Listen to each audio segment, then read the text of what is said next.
Hey everybody, welcome back. Do you know that Greek and Roman mythology has inspired so many names used for celestial objects?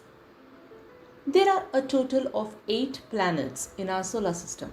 They are Mercury, Venus, Earth, Mars, Jupiter, Saturn, Uranus, and Neptune. The Sun is at the center of the solar system and all the planets revolve around it.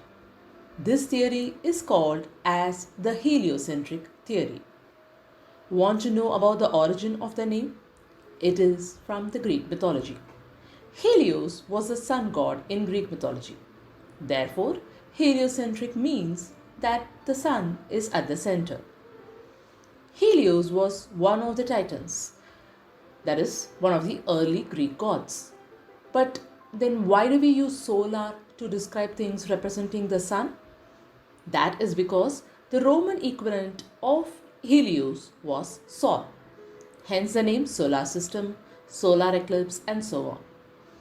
Not just the sun. All our planets are named after the Greek gods. Well, technically, they are the Roman names of the Greek gods. Intrigued? Let's find out how. Mercury is the first planet in our solar system. The planet Mercury is named after the Roman god Mercury. He is called as Hermes by the Greeks, and he was the swift-footed messenger of gods. So the planet was named so because, like the Roman god, Mercury also goes fast around the sun. Mercury takes 88 days to go around the sun. That is very quick, isn't it? The next planet is Venus, named after the Roman goddess Venus.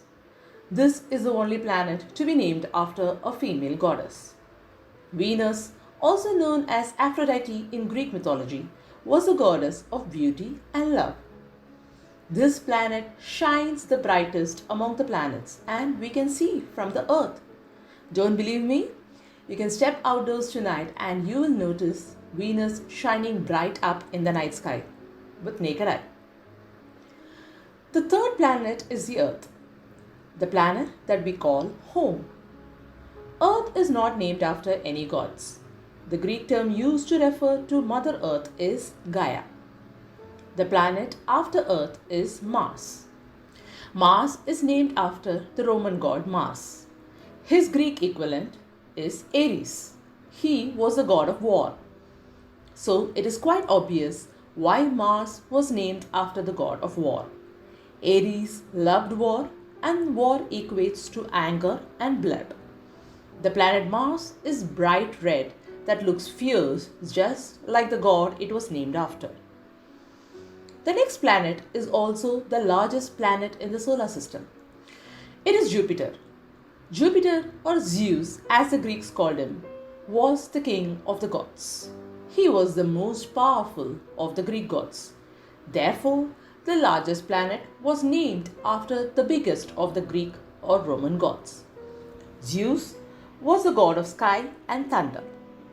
The planet after Jupiter is Saturn. Roman god Saturn was the god of time. His Greek name is Kronos and he was the father of Zeus. So naturally, they named the planet next to Jupiter after his father.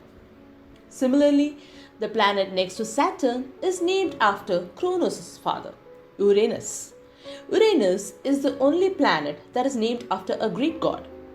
Uranus was the sky father, the first of the gods. The planet next to Uranus is Neptune and is named after the Roman god of sea. The Greek name is Poseidon. Do you know why this planet was given the name Neptune? It is blue in color. So initially the scientists assumed that Neptune was filled with water.